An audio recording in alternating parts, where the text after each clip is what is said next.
Hi, today I'm going to show you how to use JCAT. JCAT's a really good tool to look at the rocks and minerals that make up Mars. It's a really complicated program, so I'm going to try and make it easier for you today. So you're going to start off with Chrism, and you're just going to find a tile that you want to look at. So I'm going to go over to Nili Fosse since I'm most acquainted with that area, and I'm going to just find a tile that I want to look at.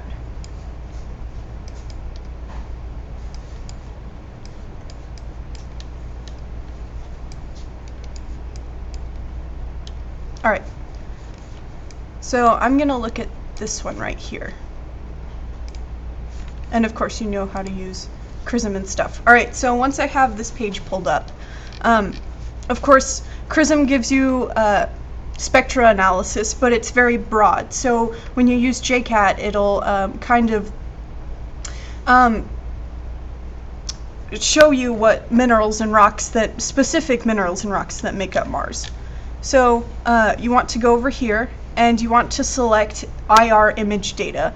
You can use this VNIR, but they don't work as well as the IR. Some of the IRs won't have images, so you obviously can't use that. So like this one doesn't have an image, so you can't use that one.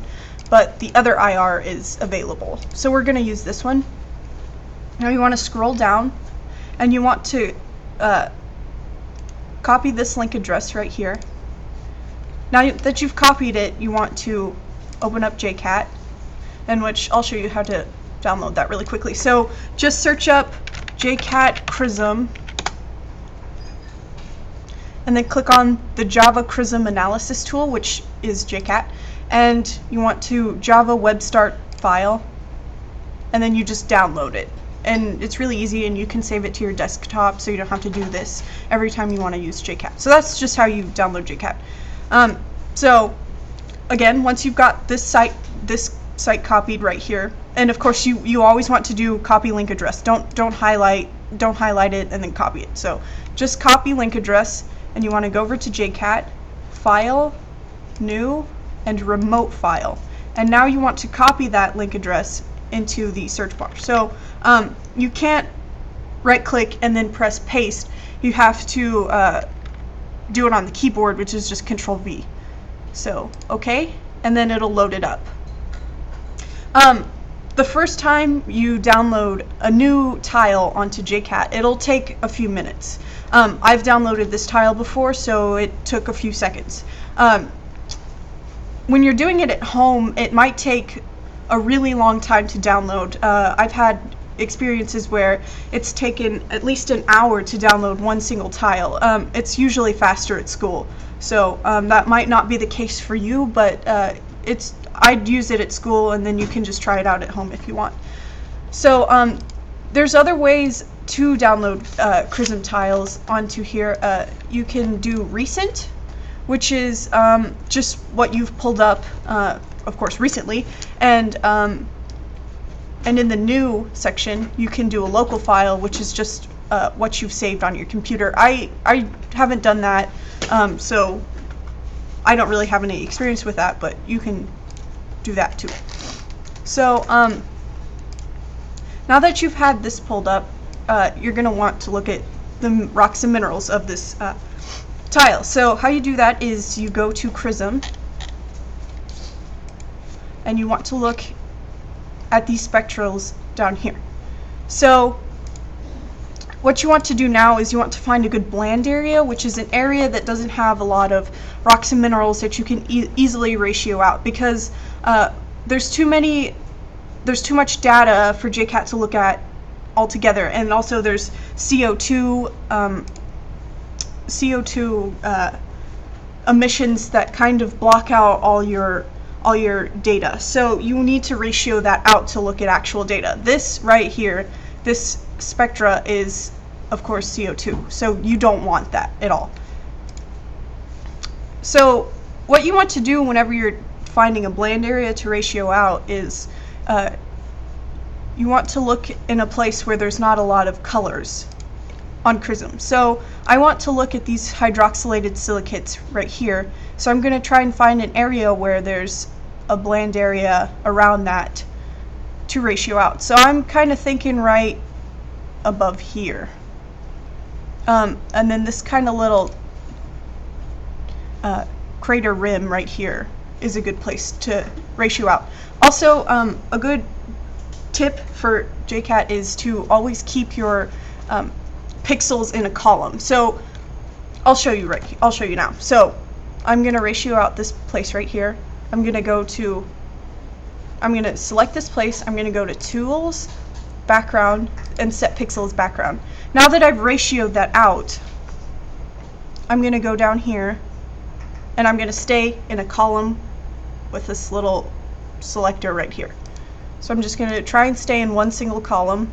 As you can see, you can't really see anything. You can always auto scale the Y. So that's kind of how you get a spectra. Of course, it's not going to work the first time. You have to kind of play around with the ratioing. It's really hard to get the hang of it. So I'm kind of pleased with this. So I'm going to now graph the spectra on Excel.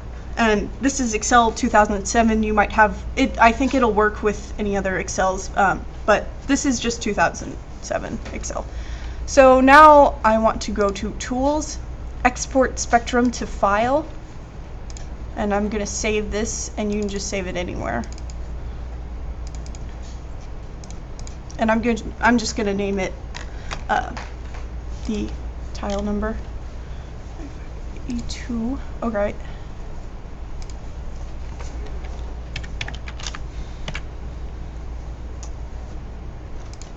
And I'm going to save that, and then I'm just going to open it up. Alright. So this is what you're going to get in Excel once you've saved it and opened it up. So what you want to do is you want to just select the numbers and then make a graph, basically. But you don't want to include, of course, any of this.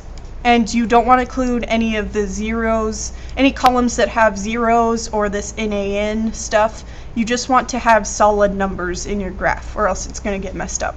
So I'm just going to copy, and I'm just going to select all this. And there's going to be some NaN stuff kind of in the middle, so you want to watch out for that. Yeah, like right there.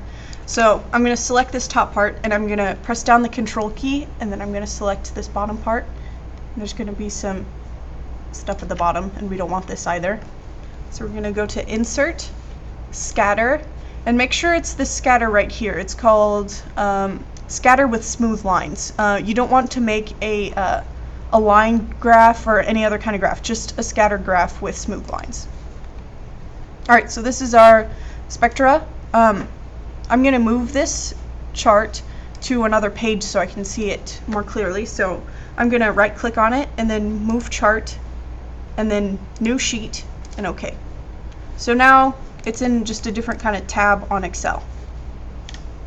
These are CO2 bands, so you can delete those because those are not important.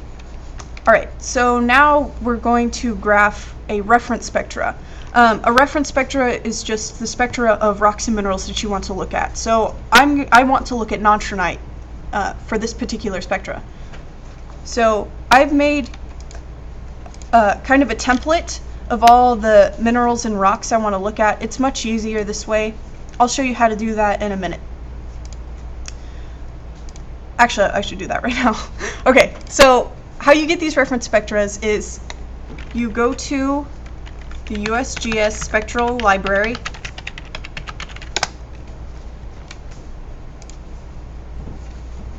and you click on this Spectral Library 06, and then you click on the Spectral Library Detailed Plots and Sample Descriptions. And there's a lot of spectra of all these minerals and rocks and stuff. I find it easier just to Control F and then search whatever you're doing right here. So I'm going to look for nontronite. And these are all the nontronite spectras. This column usually has the best. So it's 0.2 to 3.0 microns plot. And I'm just going to look through them and see which one's the best. Whoops.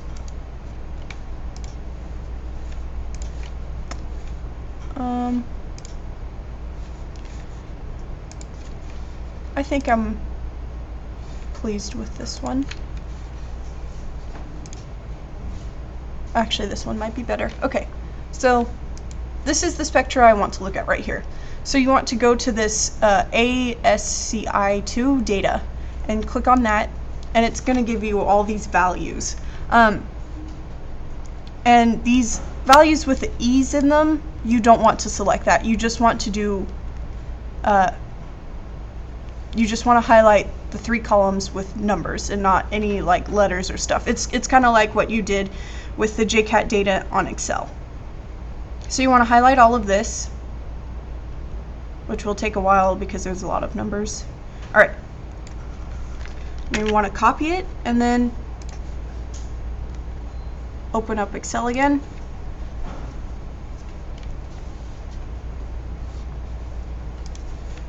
And then just paste it on Excel. Whoops. Let's do that again. Okay. Now that you've copied all these, now you just want to paste it. Okay, there we go. So it's all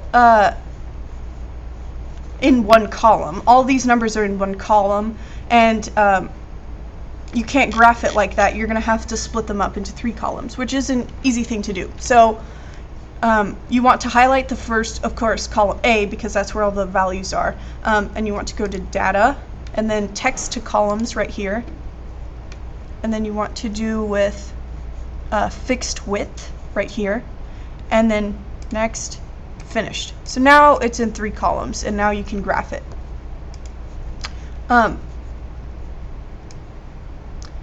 Although this column A right here is in point values, and you want them in thousands because it's going to match your JCAT data right here. These are in thousands and these are in point values. So you want to multiply this A column by 1,000. So how you're going to do that is you're going to write a formula for it. So equals, and then the cell ID, so A1 times 1,000. So now this is multiplied by 1,000. So now just select the cell and then see this box right here. You're going to have this crosshair thing. You're going to drag it all the way down like that. And then I'm just going to copy and paste the B column just so it's easier.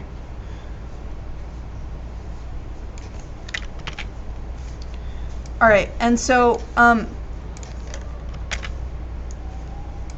once you have your A column multiplied by 1,000, you can't move the multiplied numbers to a different page because it's on a formula, and it would just cancel the whole formula if you didn't have that cell reference. So like the A1 is the cell reference, so if you move that to a different page, it wouldn't have the cell reference at all. So the numbers would be totally different. So always keep these numbers, if you're going to copy and paste these numbers, always keep them together. So now that we have our Spectra data, what we want to look at, our reference, we're going to graph it onto here. So how you're going to do that is just right-click on the graph itself in this white space, and then go down here to Select Data, and then you're going to Add Data. And series name, you can name it anything. I'm going to name it Nontronite. And then the series X value, you can go to a different Excel spreadsheet and copy and paste. That's a lot easier than copying and pasting all over the place. So I'm just going to select this right here because the numbers that you multiplied by 1,000 is going to be your X value. Oh, that didn't work for some reason. Okay, never mind. It works on one computer in this classroom, so alright. So I'm just going to copy and paste all of this. There's probably some reason for that, but I'm not really sure why. But I'm just going to put it all in one spreadsheet. So let's X out of that, let's X out of that. Alright, and let's just paste it right here. Alright, so let's do that again. So you're going to go to your chart, and then you're going to select Data, and then you're going to Add, and we're going to name it Nontronite. select X value series, which is just, of course, the numbers that you multiplied by 1,000. Alright, and now for your Y value, you're going to delete what's there, and you're going to go back to your numbers, and then you're going to copy and paste this, which is just basically your B column. So in the 3 columns, ignore the 3rd column. The 1st column is your X value, the 2nd column is your Y value. So you're going to press OK, and then you're going to press OK to that. Oh, and if you want to rename this Series 3, you can just press Edit and then rename it. So let's just name it JCAT. Alright, so just press OK. So now these 2 spectrums are graphed together, and it's kind of hard to see where they match up, so we're going to fix that. Everything after 2600 microns is scatter, so everything after this point is just scatter. So how we're going to fix that is we're going to make our graph kind of smaller. So we're just going to fix the axes. So we're going to go to Layout, Axes, Primary Horizontal Axis, and then more axis options. And then we're going to go here to Fixed. We're going to change this to 1000. Whoops.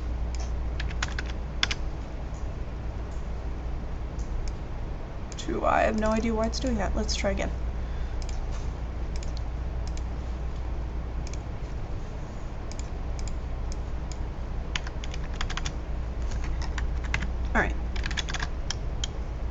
Alright, so now I fixed it to, so the axes are 1000 to 2600, so all that scatters out and it's more spread out so you can see the spectra easier.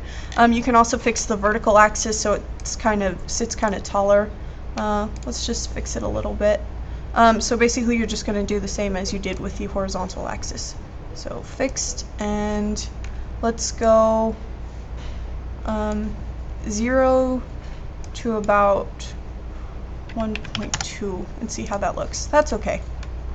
Alright, so this is what your spectra looks like, and it kind of matches up too. So now what you're going to do is you want to draw lines to see if it really matches up, because you can't really just eyeball it. You really have to see if these absorptions match up. So you're going to go to Insert, Shape, and then this line right here, and then you're just going to draw the line on the graph. And then you can just move it around.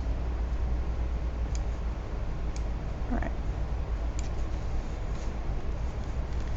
And then Insert, Shapes, and then just draw the line.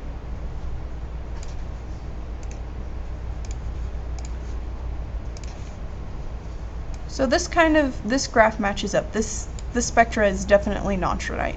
All the absorptions match up, and this is a really professional way of how to present your JCAT data when you're presenting to the CRISM scientists. So this is how you use JCAT. I recommend playing around with your ratioing. It's really going to take a while to get the hang of it, but when you're going to graph your JCAT spectra, it's really easy to interpret after you've graphed it, and you shouldn't have any problems interpreting it. And of course you can always look at the USGS website for reference. So this is how you use JCAT, so I wish you luck in your JCAT endeavors.